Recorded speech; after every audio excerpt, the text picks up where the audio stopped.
ভিডিওতে আমরা জানবো একদিনের মধ্যে আইনিভাবে ডিভোর্স করা যায় কিনা, আর যদি যায় তা কিভাবে। কারণ আমরা সাধারণত জানি যে একটা সাধারণ নিয়ম আছে ডিভোর্সের, তা হলো 90 দিনের মধ্যে ডিভোর্স করতে আপনার 90 দিনের মতো সময় লাগে। বাট আজকের ভিডিওতে আমরা জানবো কিভাবে আপনি একদিনের মধ্যে, জাস্ট একদিনের মধ্যে ডিভোর্স করতে পারবেন। বাংলাদেশের প্রচলিত আইনে এমন একটি উপায় আছে যেখানে আপনি এবং আপনার স্বামী স্ত্রী চাইলে একদিনের মধ্যে ডিভোর্স করতে পারবেন। বাংলাদেশের মুসলিম পরিবার আইন অনুযায়ী সবচেয়ে তাড়াতাড়ি ডিভোর্স করার একমাত্র উপায় হলো মুবারাত।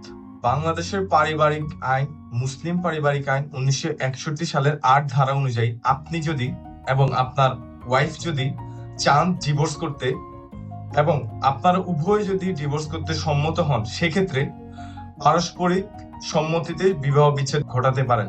এক্ষেত্রে আপনাকে 300 টাকা বা 500 টাকার একটি নন জুডিশিয়ালি স্ট্যাম্পে একটি আপোসনামা বা সেটেলমেন্ট ডিড তৈরি করে নিতে হবে আপনাকে। এই ডিড বা চুক্তিতে আপনি যদি লিখে দেন যে আজ থেকে আমরা পরস্পর আলাদা এবং আমরা একে অপরের বিরুদ্ধে কোনো প্রকার কোনো মামলা, হয়রানি এবং দেনমোহনের চুক্তিতে মামলা কিছুই করব না, সেক্ষেত্রে আপনারা পারস্পরিকভাবে এখন সেপারেট বা আলাদা হয়ে গিয়েছেন এবং আপনাদের ডিভোর্সটি সম্পন্ন হয়ে গেছে শুধুমাত্র একদিনে। এমনই বাংলাদেশের আইন নিয়ে ইনফরমেটিভ ভিডিও পেতে সাবস্ক্রাইব করুন লিগালিকো। আসসালামু আলাইকুম।